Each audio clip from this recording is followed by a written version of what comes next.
नमस्कार जय जगन्नाथ आपण मानक आम चैनल बहुत बहुत स्वागत।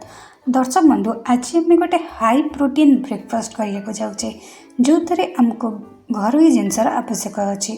प्रथमे आपण गोटे बाउल नेबे तापर आपण बड़ छणा रखिदेवे एवं से आपण 1 ରୁ 2 कप बेसन को भल भाव छाणी नेबे।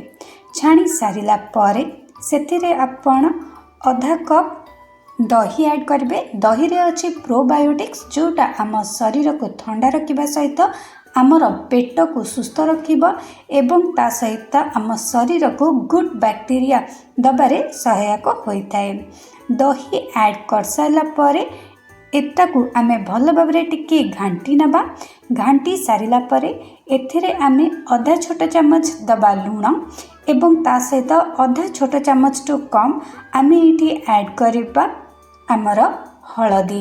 आपण चाहिए हलदी को अवॉइड करें नहले आपण एठी ऐड करें। तापरे आमे 1/4 कप एठी दबा पानी, किंतु पानी आपण एकाथरे देबेनी धीरे धीरे करके देबे हेले आपणकर गोटे स्मूथ बैटर रेडी हो जिवो।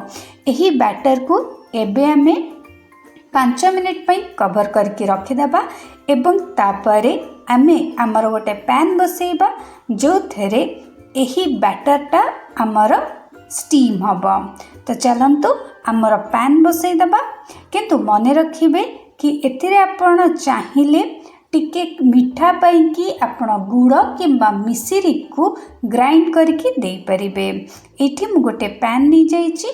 पैन ने एठी मु गोटे किंबा 1.5 कप एठी पानी ऐड कर देइछि। पानी ऐड कर सारा परे आपण पाखर जदि एमती गोटे अच्छी स्टैंड ऐड कर देबे एवं जो थे आपण बनेबा को जाउचंती एही जलखिया ताको भल भाव तेल रे ग्रीस कर देबे।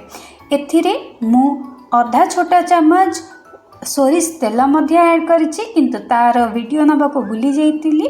आपण चाहिए घी किंबा तेल टिके ऐड कर देबे। एथिरे मु मिश्री को मध्य ग्राइंड करके ऐड करिछि।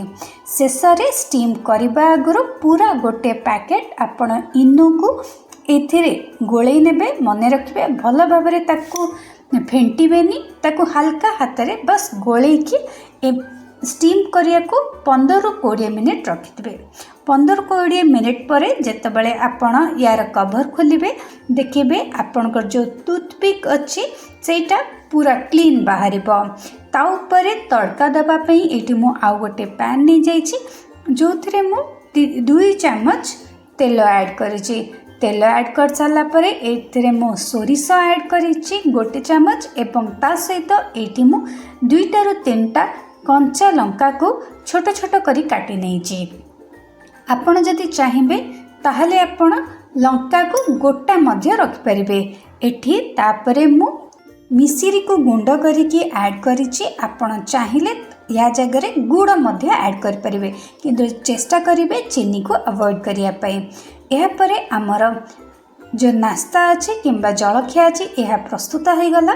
ताको साइज रे काटी सारी तापरे एही तड़का दे देबे। हमर खमन ढोकला प्रस्तुत।